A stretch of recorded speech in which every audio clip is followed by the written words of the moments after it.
Hello students, मैं doctor Priyanka एक बार फिर से आज आप सबके सामने। बच्चों, आज की इस वीडियो में मैं एक बहुत ही इंपॉर्टेंट टॉपिक आप लोगों के साथ शेयर कर रही हूँ, जिस टॉपिक का नाम है मोड। मोड हमारे मैथ्स और स्टैटिस्टिक्स दोनों में ही आने वाला एक कॉमन टॉपिक है।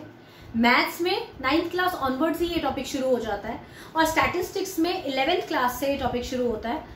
मोड एक ऐसा टॉपिक है जिसके अंदर आपको डेटा दिया हुआ होता है और आपको उसकी हाईएस्ट फ्रीक्वेंसी के कॉरेस्पॉन्डिंग जो वैल्यू है वो फाइंड आउट करनी होती है।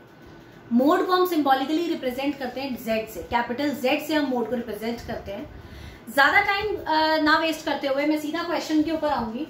मैंने यहाँ पर एक ग्रुप डेटा लिया है। मैं नहीं समझाने वाली हूँ दोबारा कि ग्रुप डेटा क्या होता है, क्योंकि इससे पहले वाली वीडियोस में मैंने आप लोगों को ग्रुप डेटा और अनग्रुप डेटा का डिफरेंस बताया था। तो ग्रुप डेटा जिसके अंदर क्लास इंटरवल्स दिए हुए हैं आपको, इस सीरीज के अंदर अगर आपको कोई मॉड निकालने के लिए कह दे तो we are available with 2 methods. First one is observation method and second one is grouping and analysis table. Observation method is as simple as that कि आपको सिर्फ देखकर ही बताना है कि मॉड क्या है। जैसे कि अगर आप इस बोर्ड में लिखे हुए एक सीरीज को देखें 0 to 10, 10 to 20, 20 to 30 जो आपको क्लास इंटरवल्स दिए हुए हैं और उसके साथ आपको फ्रीक्वेंसीज गिवन है। अब इस फ्रीक्वेंसी को देखते हुए आप बता सकते हैं, इग्नोर ऑल दिस थिंग्स, अभी आपको ये यूज नहीं करना है। तो इसमें आप देख के बता सकते हैं कि 9 is the highest value and due to its highest value 9 के कॉरेस्पॉन्डिंग जो ग्रुप डेटा है, जो क्लास इंटरवल है, that is 20 to 30 is your modal group, क्योंकि मॉडल ग्रुप वही होता है जो हाईएस्ट फ्रीक्वेंसी के कॉरेस्पॉन्डिंग होता है। तो according to that philosophy 20 to 30 is your modal group. अब खाली 20 to 30 मॉडल ग्रुप बताने से काम नहीं चलेगा। You have to find out a single number for mode. आपको मॉड निकालने के लिए उसके अंदर की एक वैल्यू चाहिए। उस वैल्यू को फाइंड आउट करने के लिए you have to apply the formula of mode, जो मैंने यहाँ right hand side of the board पे लिखा हुआ है, जिसको हम इस ग्रुपिंग एंड एनालिसिस टेबल के बाद भी समझेंगे। So I am not gonna repeat the things, तो इसको हम उसी टाइम पे समझ लेंगे। फिलहाल आप इसको ये समझिए कि जो हाईएस्ट फ्रीक्वेंसी होती है उसका कॉरेस्पॉन्डिंग जो क्लास इंटरवल होता है वही मॉडल ग्रुप होता है और उसी में से हम मॉड निकालेंगे। तो अब आगे जाने से पहले मैं आप लोगों को बताती हूँ कि ग्रुपिंग एंड एनालिसिस टेबल कैसे वर्कआउट करता है। Grouping and analysis table is nothing but to find out the highest frequencies class interval.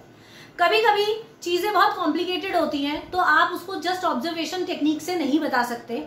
Secondly, अगर मॉड का क्वेश्चन ही 4-5 नंबर का आ जाए तो observation method will not be sufficient. So you have to apply the grouping and analysis table in that question. And आज हम सीखते हैं कि ग्रुपिंग एंड एनालिसिस टेबल को किया कैसे जाता है। देखिए, जब भी आपको कोई क्वेश्चन आएगा तो आपको ये 2 चीजें गिवन होंगी, क्लास इंटरवल्स एंड फ्रीक्वेंसीज। जब ये 2 चीजें गिवन होंगी तो आपको इसके ग्रुप्स बनाने हैं, आपको इसका टेबल बनाना है, जिसको हम ग्रुपिंग टेबल बोलते हैं। मैंने यहाँ पर ऑलरेडी ये ग्रुपिंग टेबल बनाई हुई है। इसको हम समझते हैं कि बनी कैसे। ग्रुपिंग टेबल बनाने के लिए you have to make 6 columns. आपको 6 कॉलम्स बनाने हैं, जिसमें से मैंने पहला कॉलम फ्रीक्वेंसी को ही बनाया है। फ्रीक्वेंसी को मैंने फर्स्ट कॉलम लेट किया है, तो मैंने इसलिए उसको नंबर दे दिया 1। उसके आगे मैंने 2, 3, 4, 5, 6 कॉलम्स बनाए हैं, जिसको हमें कैलकुलेट करना है। अब वो कैलकुलेट होगा कैसे? देखिए, फ्रीक्वेंसी तो ऑलरेडी आपको गिवन है, तो फर्स्ट कॉलम तो आपका फिल्ड है। सेकेंड कॉलम के लिए आप 2 वैल्यूज को प्लस करेंगे। You have to add first and second value, then third and fourth value, then fifth and sixth value. When you will add it on, then you will get 7 + 4 is 11, 9 + 8 is 17 and 6 + 3 is 9। इससे आपका second column ready हो गया। अब second column के बनने के बाद we will move on to third column. Third column की टेक्निक में थोड़ा सा चेंज होगा। हम यहाँ पर ए को छोड़ देंगे और हम यहाँ पर B and C, that mean second and third value को प्लस करेंगे। सेकेंड एंड थर्ड वैल्यू मतलब you have to leave 4 and you will add 7 and 9, then 8 and 6 and 3 and there is nothing after 3, so we will leave this pair। हम इसको छोड़ देंगे। हम सिर्फ 7 और 9 और 8 और 6 को प्लस करेंगे, जिससे हमें 7 और 9 को ऐड करके 16 और 8 और 6 को ऐड करके 14 मिलेगा। After leaving this table, we will move on to fourth one। Fourth table में हम क्या करेंगे? 3 को प्लस करेंगे, first, second, third, then fourth, fifth, sixth. 4 + 7 + 9 is 20 and 8 + 6 + 3 is 17। आपको ये सीक्वेंस याद करना पड़ेगा। फर्स्ट कॉलम में कुछ नहीं ऐड करना, सेकेंड में पहली 2 वैल्यूज, फिर तीसरी, चौथी, फिर पांचवी, छठी, फिर उसके अगले में पहला छोड़ के 2, फिर नेक्स्ट कॉलम में 3, फिर उससे आगे 1 छोड़ के 3 और उससे आगे 2 छोड़ के 3। सी, फिफ्थ कॉलम में मैंने 1 छोड़ दिया और 7, 9 और 8 तीन चीजों को प्लस किया है, then I got 24। Then 6, 3 and I have nothing after 3, तो 3 का पेयर नहीं बना यहाँ पर, तो मैं कुछ भी नहीं लिखूंगी यहाँ पर। Now last column is CDE, that means third, fourth, fifth. मैं इन तीनों को प्लस करूंगी। इन तीनों के बाद दोबारा 3 का पेयर नहीं बनेगा, तो मैं सिर्फ बीच वाले 3 को प्लस करके 23 मैंने लिख दिया यहाँ पर। तो ये आपका एक ग्रुपिंग टेबल तैयार हो गया, जिसका सीक्वेंस ऑर्डर के अकॉर्डिंग आपको प्लस करना है। अब जब आपने इसको एड ऑन किया है, तो आपने क्या करना है, ऑल द 6 कॉलम्स में आपको वर्टिकली जो सबसे बड़ी वैल्यू है उसको एनसर्कल करना है। आप वर्टिकली देखेंगे इसको, लाइक फ्रीक्वेंसी की पूरी सीरीज में से सबसे बड़ी वैल्यू 9 है, तो एनसर्कल 9। सेकेंड कॉलम में आपकी तीन वैल्यूज है, तीनों में से सबसे बड़ी 17 है, तो एनसर्कल 17। देन थर्ड में 16, फोर्थ में 20, फिफ्थ में कुछ भी नहीं है कंपैरिजन के लिए, तो जो वैल्यू है उसी को एनसर्कल करेंगे, एंड सिक्स्थ में 23। तो इस तरीके से आपकी ये ग्रुपिंग टेबल जो है ये कंप्लीट हुई। ग्रुपिंग टेबल बनने के बाद आपका मॉड यहाँ पर खत्म नहीं होता। अब इस ग्रुप टेबल को आपको एनालाइज करना है। एनालाइज मतलब आपको इसको समझना है कि what all you have done in this. तो उसके लिए आप एक एनालिसिस टेबल कन्वर्ट करेंगे। एनालिसिस टेबल बनाने का भी एक टेक्निक होता है। इसमें आप क्या करेंगे, चीजों को उल्टा कर देंगे। जो क्लास इंटरवल्स है उसको ऊपर लिख देंगे और जो 1 to 6 कॉलम्स है उसको आप साइड में लिखेंगे। देखिए मैंने पहले क्लास इंटरवल्स को ऊपर लिखा है 0 to 10, 10 to 20, 20 to 30, 30 to 40 like this. मैंने यहाँ पर सारे क्लास इंटरवल्स डाल दिए हैं और साइड में मैंने 1 2 3 4 5 6 आपके जो ऊपर कॉलम्स थे उसको रोज में लिख दिया। जब मैंने ये अप्लाई कर दिया तो अब मुझे इनको बोनस पॉइंट्स मार्क करवाने हैं। बोनस पॉइंट मार्क करवाने का क्या मतलब है कि जो ऊपर हमने हाईएस्ट वैल्यूज निकाली है उन वैल्यूज को बनाने में किस किस का कंट्रीब्यूशन है, उनको बोनस पॉइंट मिलना जरूरी है। तो उसको हम देखते हैं किस तरीके से देंगे पॉइंट्स। सबसे पहले आप देखेंगे इसमें सबसे हाईएस्ट वैल्यू 9 है, तो 9 को बनाने में किसका कंट्रीब्यूशन है, 20 to 30 का, क्योंकि वो उसके आगे ही है। तो 20 to 30 को मैं एक बोनस पॉइंट 1 के अगेंस्ट दे दूंगी। मतलब फर्स्ट रो में 9 बड़ा है तो फर्स्ट रो के बोनस पॉइंट में 20 to 30 को मिलेगा। सेकेंड वाले में वैल्यू 17 बड़ी है, 17 को बनाने में 2 इंटरवल्स का कंट्रीब्यूशन है, 20 to 30 एंड 30 to 40। इन दोनों को आप एक एक बोनस पॉइंट देंगे, लाइक दिस एंड दिस। उसके बाद आप अगले वाले में आएंगे 16। 16 में क्या होगा, आपने क्या किया है, आपने 1 छोड़ के 2 को प्लस किया है। 1 छोड़ के 2 मतलब 4 को छोड़ दिया, 7 और 9 को, जिसमें आपका 10 to 20 एंड 20 to 30 को एक एक पॉइंट मिलेगा। तो 10 to 20 and 20 to 30। Moving forward fourth column में 20 आपने जोड़ा है पहले 3 को, तो पहले तीनों को आप दे देंगे 1 2 एंड 3। उसके बाद फिफ्थ कॉलम में 24 बना है आपका पहला छोड़ के 3। पहला छोड़ के 3 is 10 to 20, 20 to 30 and 30 to 40। इनको आपने एक एक बोनस पॉइंट देना है। एंड लास्ट इज 23, जिसमें आपने 2 को छोड़ के बनाया है। 2 को छोड़ के बनाने का मतलब है 20, 30 एंड 40 के ग्रुप्स को, 20, 30 एंड 40 के ग्रुप्स को हमने दे दिया। तो ये हमारे बन गए बोनस पॉइंट्स।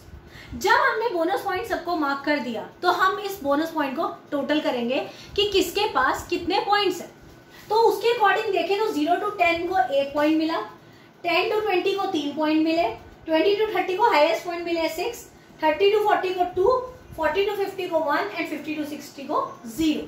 दैट मीन्स सबसे हाईएस्ट पॉइंट्स किसके पास है, 20 to 30। इसका मतलब ये होता है कि हमारा जो 20 to 30 है वो हमारा मॉडल ग्रुप है, और यही हमने अपने ऑब्जर्वेशन मेथड से भी फाइंड आउट किया था कि 20 to 30 will be our modal group. तो अब हेंस ये प्रूव हो गया कि हमारा जो मॉडल ग्रुप है वो 20 to 30 है।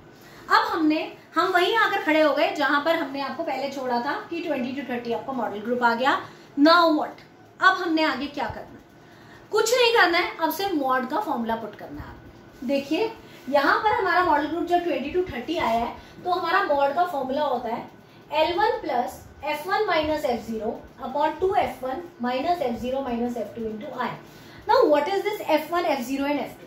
देखिए मैंने यहाँ मार्क किए, F1 is the highest frequency, F0 is the preceding frequency and F2 is the succeeding frequency. एक फ्रीक्वेंसी पहले वाले को F0 कहा जाता है, एक फ्रीक्वेंसी बाद वाले को F2 कहा जाता है, और जो ओरिजिनल फ्रीक्वेंसी है उसको F1 कहा जाता है। तो आपने कुछ नहीं करना, फॉर्मूला पे पुट करना है values. L1 is lower limit, so your lower limit is 20. Just put 20 here. उसके बाद F1 is 9, तो मैंने 9 डाल दिया. F0 is 7, 7 पुट कर दिया. 2F1 is 2 into 9 minus F0 is 7 and F2 is 8 and into I. I is the difference between the lower and upper limit, that is class interval, hence 10. Just मैंने values put की हैं. After solving this these values, I will finally find it out that मेरे पास answer आया है 26.6. ये calculation बहुत simple है, आप आराम से कर सकते हैं. जिसको नहीं आती वो भी समझ लें. 9 minus 7 is 2, 9 2s are 18 and minus 7 and minus 8 is 15. तो ये जब मैंने इसको कैलकुलेट किया तो 2/3 into 10, hence 2 into 10 is 20 and 3 नीचे. एलसीएम भी ले सकते हैं और आप सीधा कैलकुलेट भी कर सकते हैं इसको. तो 26.6 जो है वो मेरा मॉड आया है यहाँ पर. और इसको रीचेक हम ऐसे कर सकते हैं कि ये जो 26.6 है, क्या ये मेरे मॉडल ग्रुप में लाई करती है? यस, ये लाई करती है, क्योंकि it is the value between 20 and 30. और हमारा मॉड किस में आना चाहिए? 20 to 30 के बीच में. तो बहुत ही सिंपल है मोड को कैलकुलेट करना बाय दिस प्रोसेस. बट ये थोड़ा देख के कॉम्प्लिकेटेड लगता है, इसलिए स्टूडेंट्स इससे डर जाते हैं. बट ये काफी मार्क्स फेचिंग क्वेश्चन है. आप इसको अगर 3 से 4 बार प्रैक्टिस करेंगे तो आपको ये काफी इजी लगने लगेगा. कुछ नहीं करना है, आपको सिर्फ ये सीक्वेंस याद करना है. मेजर जो इसमें प्रॉब्लम आती है वो सीक्वेंस याद करने में आती है. एक बार आपको सीक्वेंस याद हो जाएगा, you can easily find out this question. आप आराम से इसको कर सकते हैं. और अगर यही क्वेश्चन आपको डिस्क्रीट सीरीज में आ जाए, आपको यहाँ पर ग्रुप नहीं मिलेगा, आपको सपोज यहाँ सिंगल टेबल है, तो यहाँ जो भी वैल्यू होगी वो सीधा मॉड हो जाएगा, वही इसका सीधा आंसर हो जाता है. It's very easy. तो आई होप आपको ये मॉड का क्वेश्चन इस वीडियो के बाद थोड़ा इजी लगने लगेगा. तो आप इसकी प्लीज प्रैक्टिस कीजिए. अगर आपको कोई प्रॉब्लम हो तो आप कमेंट सेक्शन में लिख भी सकते हैं, हम उसका सोल्यूशन निकाल देंगे.